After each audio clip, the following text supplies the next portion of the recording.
Perkenalkan, nama saya Anang Biwayudi dari Program Studi Desain Komunikasi Visual Universitas Kristen Petra Surabaya.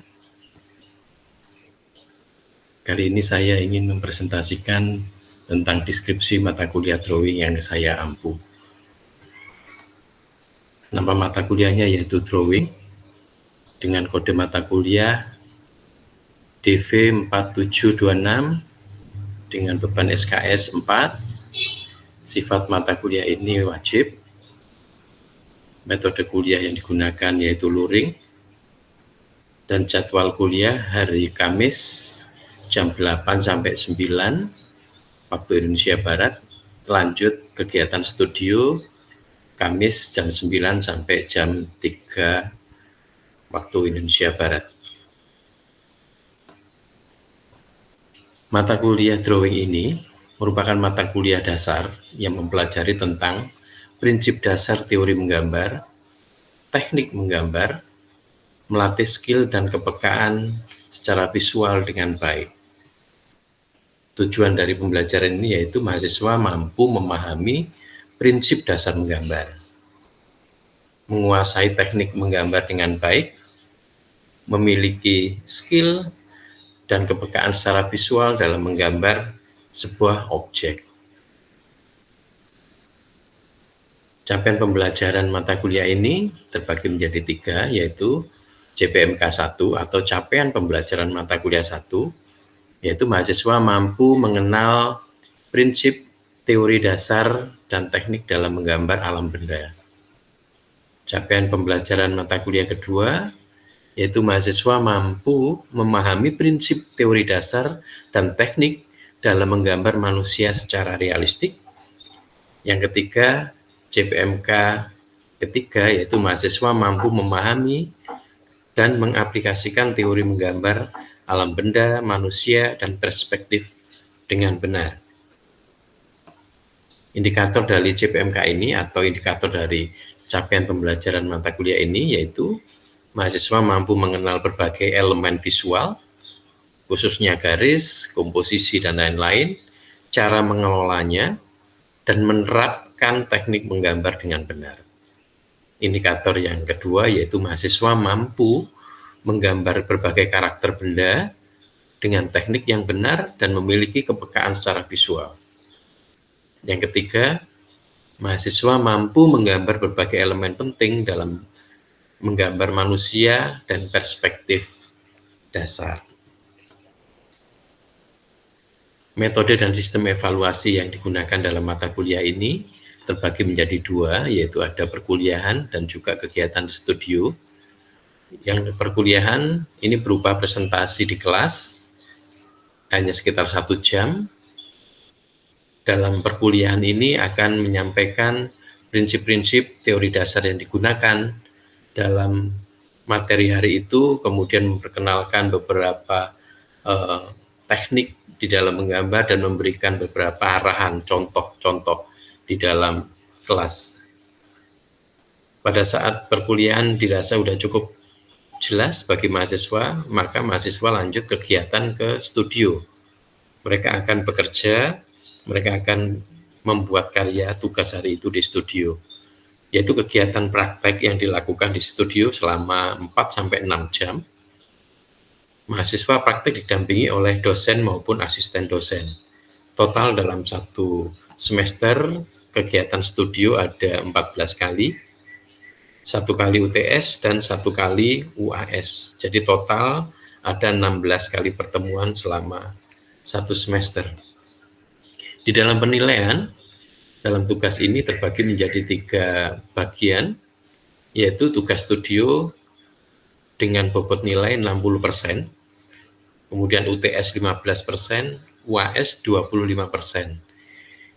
Tugas studio 60% itu nilai total dari tugas 1 sampai ke 14 itu akan diakumulasikan di rata-rata, kemudian dikalikan 60%.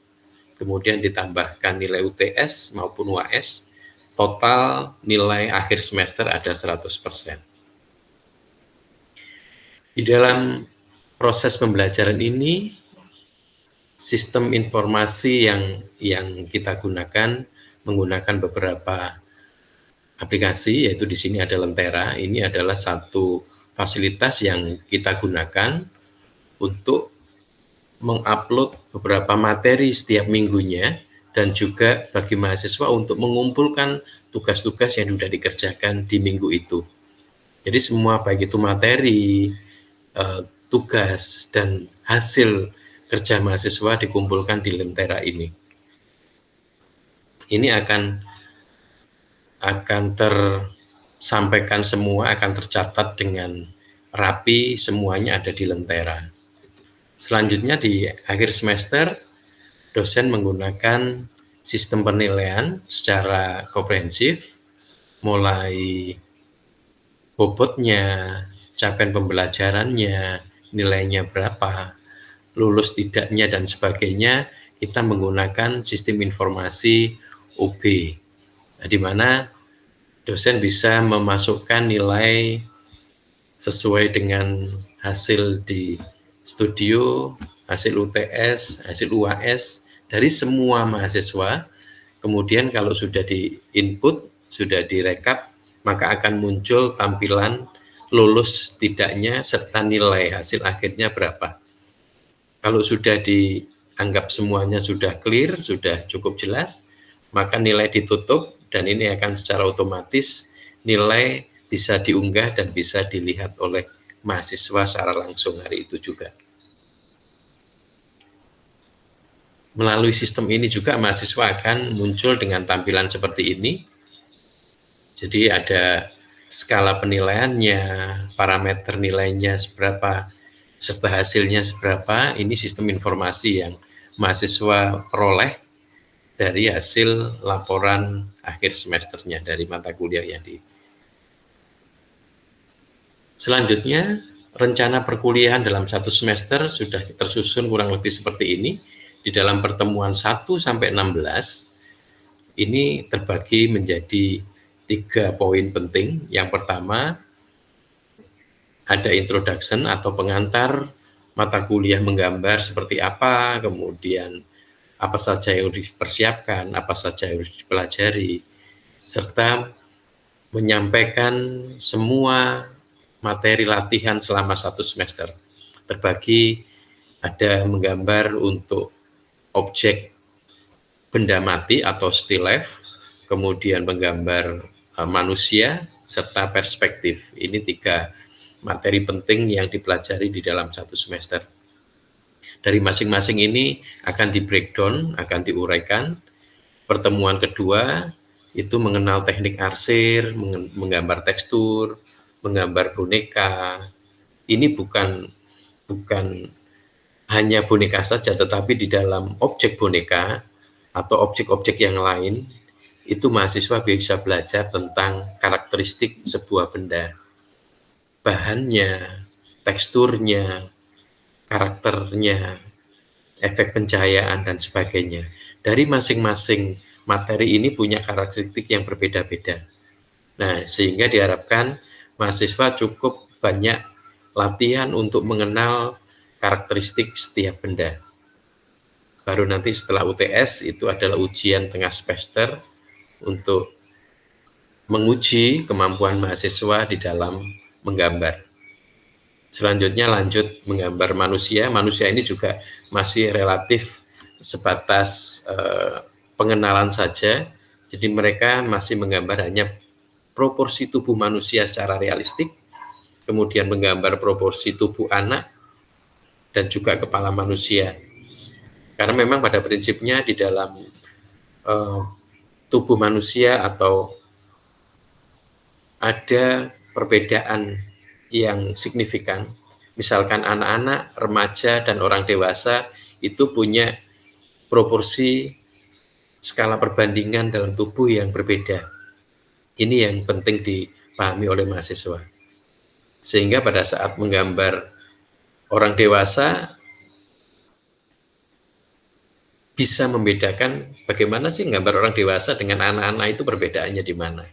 Kemudian membedakan karakter laki-laki dan perempuan. Nah, ini penting menjadi dasar yang harus dikuasai oleh mahasiswa di dalam menggambar manusia. Selanjutnya menggambar perspektif, ini juga penting karena di dalam perspektif akan belajar tentang unsur kedalaman sebuah gambar, di mana mahasiswa mampu mentransfer atau mengamati sebuah ruang dan menciptakannya di dalam bidang 2 dimensi, sehingga sebuah objek nampak volumenya atau punya nilai keruangan atau punya dimensi. Nah, disinilah pelajaran tentang perspektif ini penting untuk dipahami dan dikuasai oleh mahasiswa. Ya, setelah RPS semuanya sudah tersampaikan dan lain-lain, mahasiswa juga perlu mengenal dan mempersiapkan apa saja yang perlu dipersiapkan selama 1 semester. Alat-alat yang harus disiapkan diantaranya yaitu kertas gambar A3 maupun HVS, kemudian pensil. Pensil ini juga ukurannya bisa beragam, bervariasi, ada 2B, 4B, 6B, 8B. Kenapa?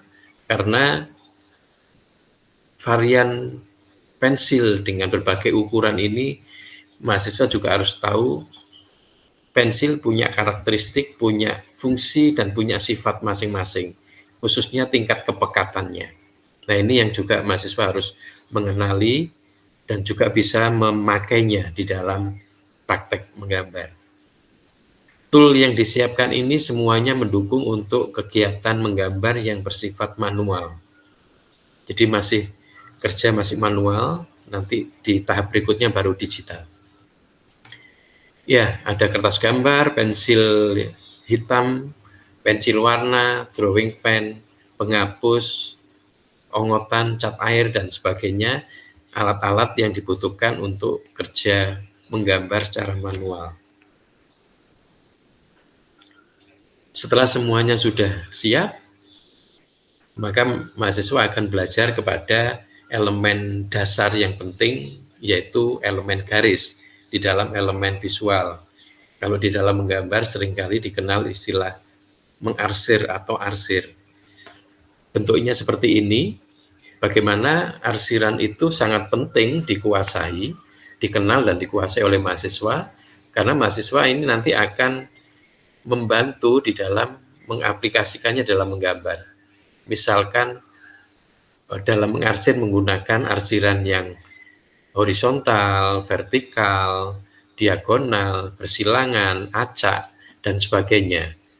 Nah, varian-varian atau teknik menggunakan arsir ini penting sebagai dasar mahasiswa untuk melakukan aktivitas menggambar, membuat volume, membuat tingkat arsiran gelap terangnya sebuah objek itu biasanya banyak menggunakan teknik arsir yang benar. Ini salah satu gambar atau latihan yang nantinya akan dicoba.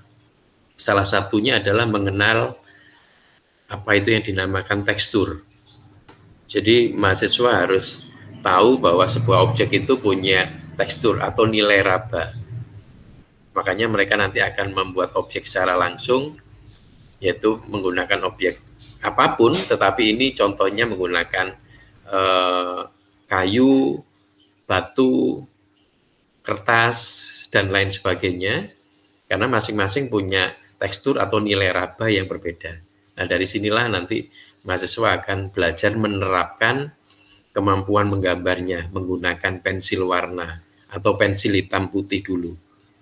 Sehingga kalau kayu terlihat kayu, batu terlihat batu, kertas terlihat kertas. Ini langkah awal skill maupun kepekaan yang harus dipelajari oleh mahasiswa. Untuk latihan berikutnya yaitu menggambar boneka, ini lebih kepada pengenalan karakteristik bahan boneka, yaitu bahan yang bertekstur lembut, biasanya dari kain, dari benang, satu material yang bersifat lembut. Nah, ini punya karakteristik yang berbeda juga, cara menggunakan teknik arsirnya, kemudian cara membuat bayangannya, lain-lainnya itu juga punya karakteristik yang berbeda juga. Ini perlu dipelajari. Yang lain juga ini contoh latihannya, yaitu belajar menggambar benda yang bersifat transparan. Ini contohnya adalah kacamata yang terbuat dari bahan gelas atau plastik gitu ya, yang tembus pandang. Nah, ini juga mahasiswa akan belajar tentang bagaimana sih karakteristik benda transparan itu, cara mengkomposisikannya, karakteristiknya, efek cahayanya, cara mengarsirnya, dan sebagainya. Ini semua latihan-latihan yang perlu dicoba oleh mahasiswa.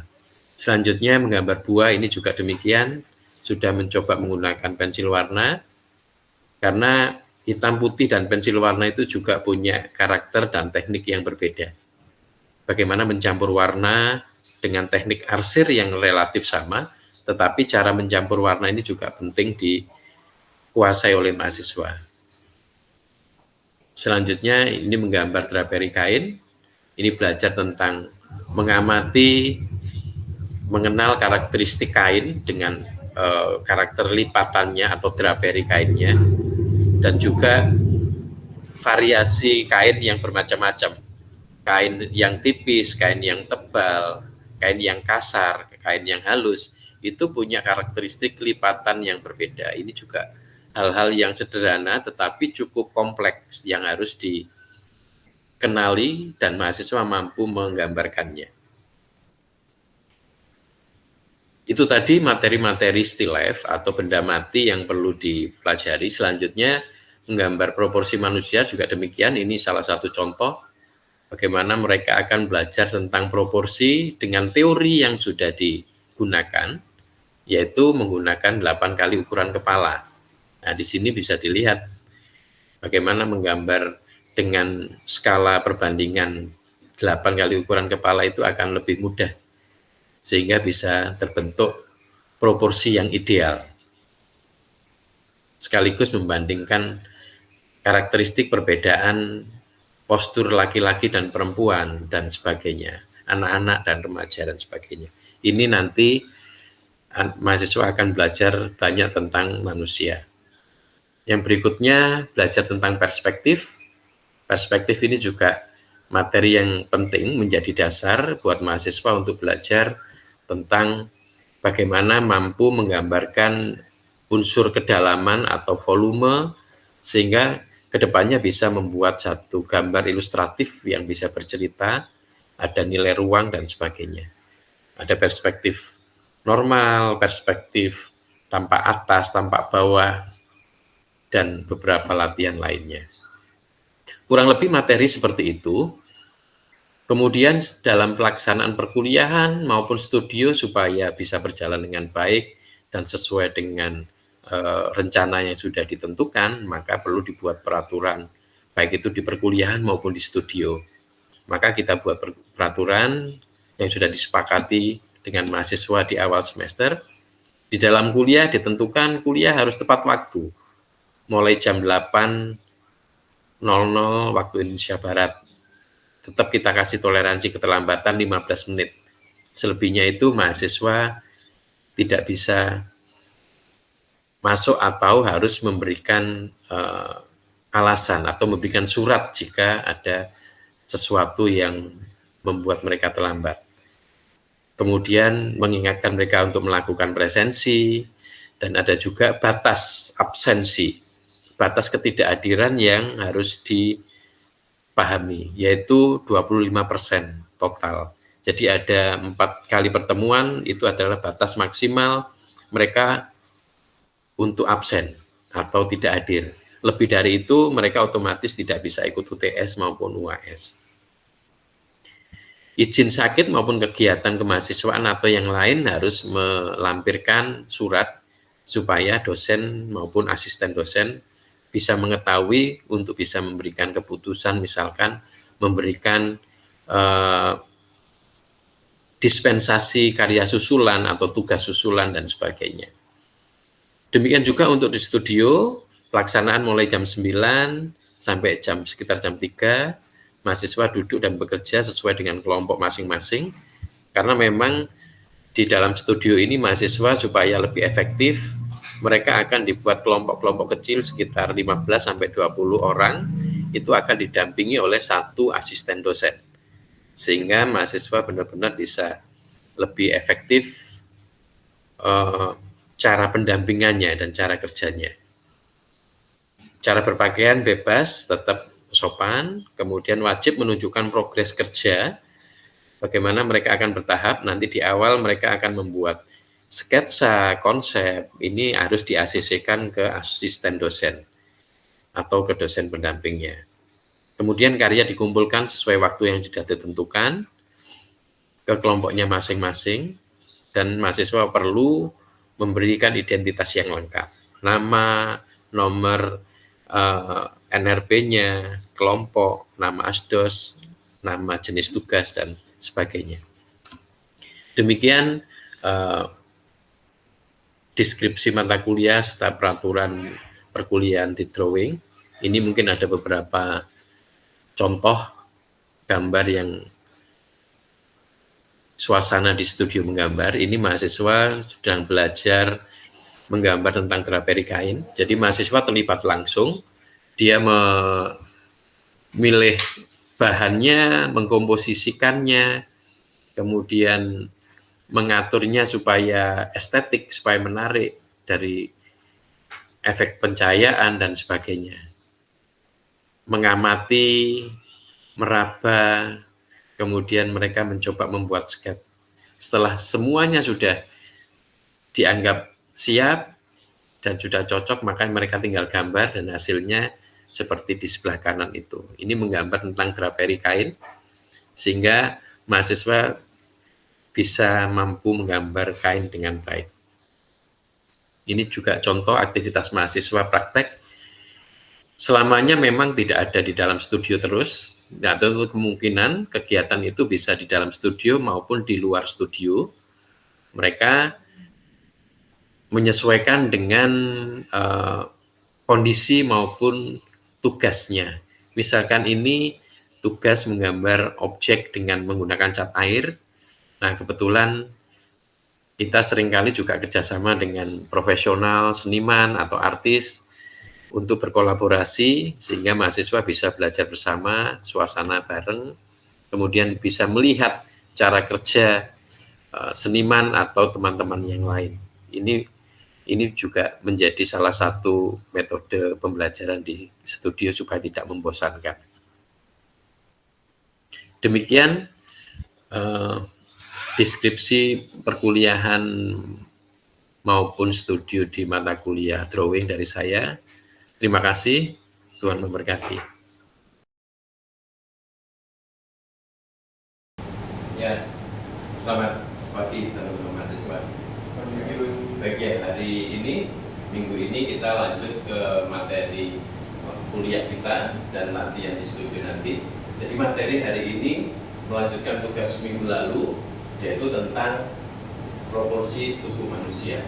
Ada beberapa hal yang perlu kita pahami. Kenapa sih kita harus belajar menggambar manusia? Itu perlu mengenal proporsi, perlu mengenal anatomi dan sebagainya. Karena ada beberapa hal yang perlu kita ketahui. Salah satunya, banyak contoh orang kesulitan di dalam menggambar manusia. Biasanya apa kendalanya kalau menggambar manusia? Biasanya kan proporsinya ada yang terlalu pendek, kepalanya kegedean, kayak gitu ya. Kemudian tangannya kepanjangan, mau gambar anak-anak jadi orang dewasa atau sebaliknya. Nah, permasalahan-permasalahan seperti itu di dalam sistem pendidikan, di dalam materi kali ini kita coba analisa, kita coba ketahui bagaimana sih bisa menggambar manusia itu dengan baik, dengan ideal, enak dilihat, sesuai dengan proporsinya, sesuai dengan karakternya.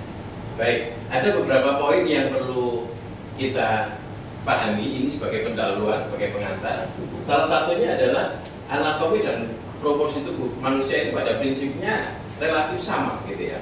Tetapi ada beberapa elemen penting struktur dalam tubuh itu yang perlu dikenali, yaitu selain proporsinya, karakternya, kemudian pria dan wanita, anak-anak, remaja, dewasa, itu perbedaannya di mana? Ini yang perlu kita ketahui sebagai pengantar. Kemudian ada beberapa metode praktis yang bisa bisa dijadikan panduan di dalam gambar ya. Nanti ada beberapa teori yang bisa kita lihat. Ya. Tujuan dari pembelajaran ini sudah pasti diharapkan nanti Anda mahasiswa mampu mengidentifikasi, mengenali proporsi atau skala perbandingan dalam tubuh manusia itu berapa sih yang ideal. Kemudian mampu menggambarkannya. Jadi selain mengenal, mengetahui, juga mampu menggambar itu dengan baik. Bagaimana menggambar proporsi tubuh manusia, dewasa, remaja, anak-anak, perbedaan pria dan wanita seperti apa, mengaplikasikannya di dalam gambar Anda nanti. Nah, ini ada beberapa teori dasar ya, proporsi atau perbandingan bagian satu dengan yang lainnya di dalam tubuh manusia itu, khususnya untuk balita, tingkatannya ada ini. Untuk balita usia 1-3 tahun, proporsi yang digunakan biasanya bisa menggunakan perbandingan 1:4. Ini artinya apa? Ya, 1 dibanding 4 itu 1 kepala ya. Jadi 1, 2, 3, 4 gitu ya. Jadi untuk usia kita bikin proporsi usia balita itu balita ya. Bayi 3 tahun, 1-3 tahun itu 1/4. Nanti yang balita 4-6 tahun itu bisa menggunakan proporsi 1:5 ketinggian kepala manusia. Jadi tinggal dibagi aja gitu ya. Demikian juga untuk usia anak-anak 7-3 tahun menggunakan proporsi tubuh 1:6 tinggi kepala. Remaja 14-17 tahun menggunakan proporsi tubuh 1:7 tinggi kepala, dan dewasa usia 18-45 tahun menggunakan proporsi tubuh 1:8 atau 8,5 tinggi kepala. Nah, ini adalah satu perbandingan yang bisa membantu kita membuat proporsi karakter atau objek itu lebih ideal kalau mau bikin anak-anak dengan remaja atau dewasa itu supaya terlihat dengan benar. Seperti yang tadi saya sampaikan, menggambar jangan sampai terjadi kendala menggambar anak-anak jadinya dewasa atau sebaliknya. Nah, ini ada beberapa teori atau prinsip dasar yang bisa digunakan. Dari sini mudah dimengerti ya. Nanti kita praktekkan, kita coba. Nah, ini ada beberapa ilustrasi, beberapa contoh juga ya. Bagaimana proporsi anak-anak ya sama remaja dan dewasa itu secara visual jadinya kurang lebih seperti ini. Ini kalau dewasa nanti kita akan coba bandingkan ya, gambarkan, menggambar 8 proporsi perbandingan kepala berapa, 7 berapa, 6 dan 3 itu berapa, nanti kita akan coba. Secara visual kita bisa lihat perbandingannya, bagaimana proporsi anak-anak balita, kemudian anak usia 7-9 tahun, kemudian remaja dan dewasa itu proporsinya, penampilannya seperti ini. Ini ada beberapa ilustrasi yang lain. Ada beberapa standar proporsi yang digunakan ya. Di dalam menggambar ilustrasi atau menggambar manusia ini ada beberapa penggunaan yang berbeda. Misalkan untuk menggambarkan manusia yang normal untuk orang Asia, orang Indonesia contohnya, itu memang dulu atau sekarang pun ada yang menggunakan perbandingan 7,5 perbandingan kepala saja. Tetapi cara perbandingannya memang kadang-kadang agak susah, cara menentukan titik-titiknya. Yang sering itu menggunakan yang lebih ideal yaitu 8 kali ukuran kepala, proporsi yang ada di sini. Dan ini proporsi internasional kebanyakan menggunakan ini untuk yang normal ya dan terlihat ideal. Tetapi ada juga penggunaan proporsi itu untuk kebutuhan misalkan desain fashion misalkan, atau bikin karakter yang terlihat seperti superhero, punya bentuk yang lebih sempurna, itu biasanya akan menggunakan proporsi yang lebih besar. Makanya menggunakan perbandingan 8,5 bahkan sampai 9 kali ukuran kepala. Makanya Anda kalau melihat beberapa proporsi tubuh gambar manusia yang digunakan teman-teman ilustrator, misalkan bikin komik atau bikin karakter animasi gitu ya, dengan teman-teman di fashion yang biasanya relatif tampak lebih tinggi. Dan ini adalah salah satu penggunaan bagaimana menggunakan standar proporsi itu disesuaikan dengan kebutuhannya. Kalau yang ideal ya biasanya pakai 7,5 sampai 8 kali ukuran kepala ini. Kemudian kalau mau menggunakan proporsi untuk menciptakan karakter yang lebih kelihatan ideal, lebih sempurna, pakai yang 8,5 atau 9 ini. Kalau yang 9 ini sekali lagi untuk teman-teman fashion ingin menunjukkan satu proporsi untuk menampilkan desain pakaiannya supaya lebih anggun, ya lebih terlihat feminim dan sebagainya. Makanya ini pakai 9 akan sampai 9,5. Ini beberapa penggunaan proporsi tubuh manusia. Di sisi lain, ini juga menggambar proporsi itu ada beberapa poin yang perlu diperhatikan. Selain ketinggian tubuh secara utuh dari kepala sampai kaki, ada 8, ada berapa kotak? 1, 2, 3, 4, 5, 6, 7, 8. Diperhatikan juga rentang bagian tangan. Bagian tangan itu juga, ini juga menjadi problem banyak orang dalam belajar proporsi. Kadang-kadang badannya sudah benar, pada saat membuat tangan bisa jadi terlalu pendek atau terlalu panjang gitu. Nah itu bisa diantisipasi, diminimalisir kesalahannya dengan cara memperhatikan proporsinya. Kalau melihat ini, proporsinya sebenarnya relatif sama. Kalau dibentang dari pojok kiri sampai kanan ini juga ada 8 kali ukuran kepala juga. Nah tinggal dibagi di tengah di sini ya.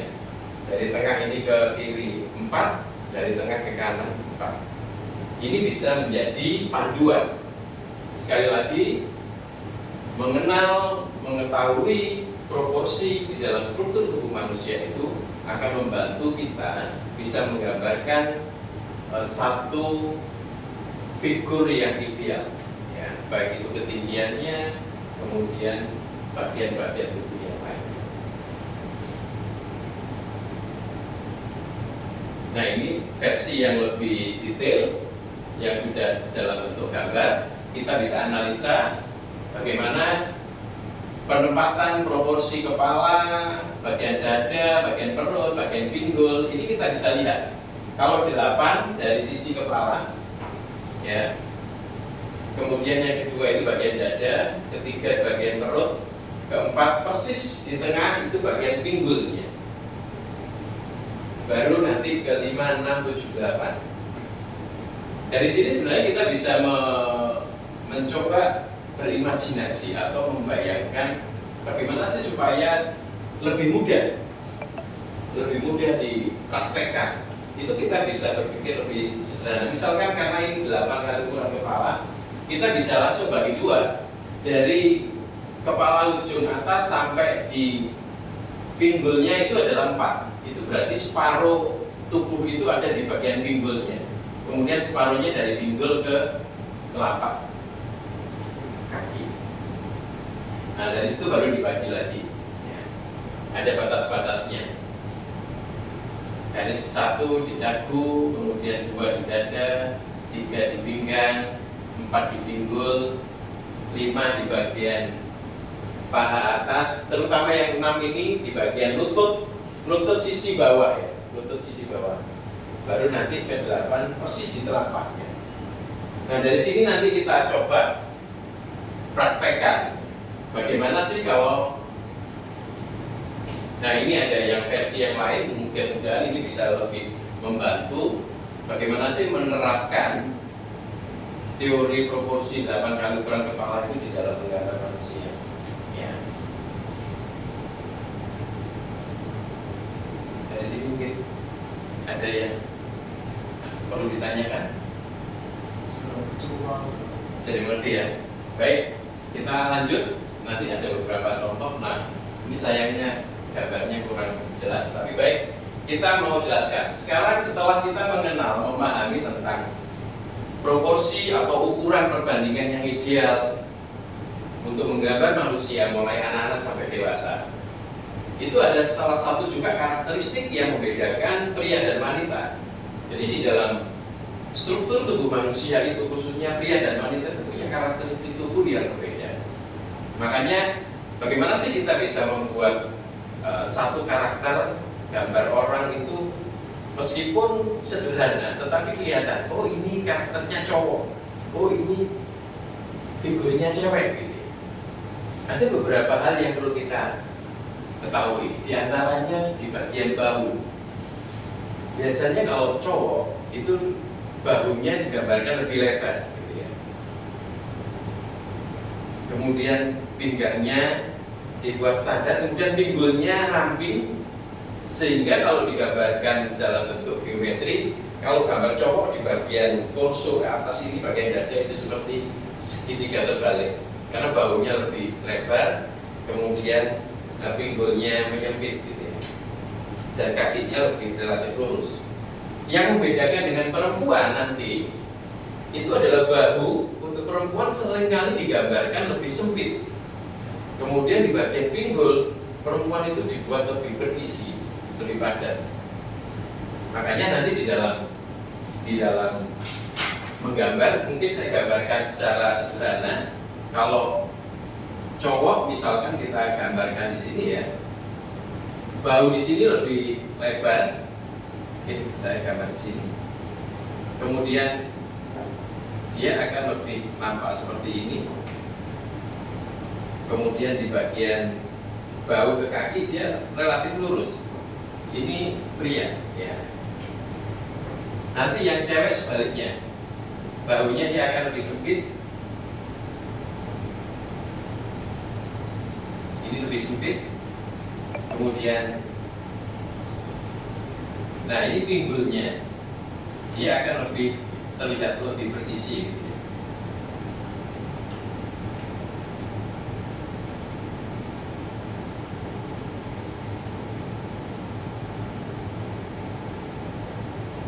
Ya, mungkin kalau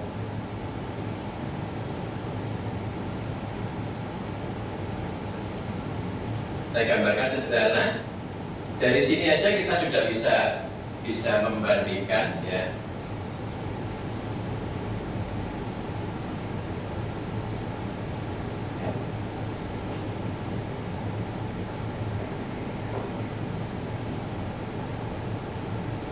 Bagaimana karakter ya, struktur di dalam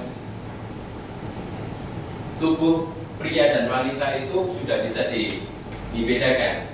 Kalau pria sekali lagi bahunya seringkali digambarkan lebih lebar ya, kemudian di pinggangnya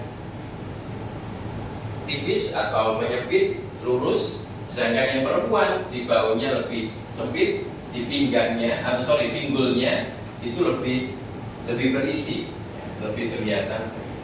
Ini salah satu prinsip dasar untuk membedakan karakter tubuh pada pria maupun wanita. Ini seperti yang saya sampaikan. Jadi yang membedakan tetap pada lebar pundak atau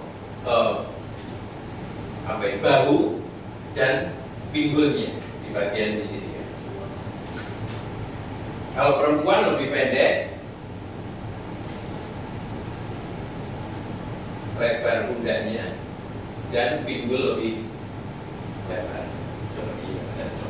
Ya dari sini mudah-mudahan bisa dimengerti ya. Nah ini contoh yang lain juga. Ini ada prinsip keseimbangan sebenarnya, tapi mungkin gambarnya tidak terlalu terlihat. Artinya ngomongin prinsip keseimbangan ini lebih membahas tentang bagaimana sebuah gestur, sebuah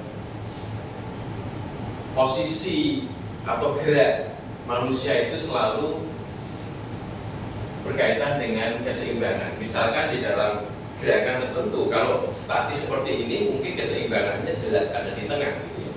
Tetapi pada saat gestur atau gerakan tertentu misalkan seperti ini ada bagian-bagian tertentu yang menjadi porosnya untuk menjaga keseimbangan. Misalkan kalau sudah seperti ini bebannya ada di mana gitu ya. Ada bagian-bagian tertentu yang saling mengimbangi. Ini secara alami sebenarnya. Misalkan gerakan seperti ini. Nah, ini sebenarnya ada bagian kaki yang menjadi tumpuan. Ini yang menjadi porosnya. Ini kalau meskipun badan saya agak untuk sini gitu ya. Kaki ini sebenarnya bagian tumpuan. Ini yang paling kuat. Ini pun lepas nggak apa-apa gitu ya. Nah, seperti ini. Ini artinya ada bagian poros yang menjaga gravitasinya supaya seimbang. Nah, nanti ada prinsip-prinsip lain yang harus diperhatikan. Tapi paling tidak prinsip keseimbangan itu di dalam gerak tubuh aktivitas manusia itu selalu ada prinsip ini. Mau lari, ya, mau mengangkat sesuatu, ini ada pose-pose yang selalu menjaga keseimbangan itu. Nah, ini nanti yang harus dikenali dan dipelajari juga. Baik, kembali lagi ke proporsi. Nah, ini mungkin contoh juga bagaimana menerapkan proporsi itu di dalam menggambar manusia. Ini ada contoh ya. Sekaligus ini bisa diterapkan bagaimana keseimbangan itu ada di gambar ini. Secara proporsi kita bisa lihat dari kepala sampai ke kaki. Ini sudah dibagi kepala, bahu atau dagunya di sini. Kemudian bagian dada, bagian pinggang, bagian pinggul ya. Kemudian lutut sampai ke bawah. Kemudian dari sisi keseimbangannya ini kelihatan bagaimana meskipun ini gerakannya tidak terlalu ekstrim, tetapi terlihat bagaimana bahu yang turun ke kanan, kemudian bagian pinggulnya menjaga keseimbangan, dan ada kaki utama yang saling menjaga keseimbangan. Ini tampilan sampingnya kurang lebih seperti ini.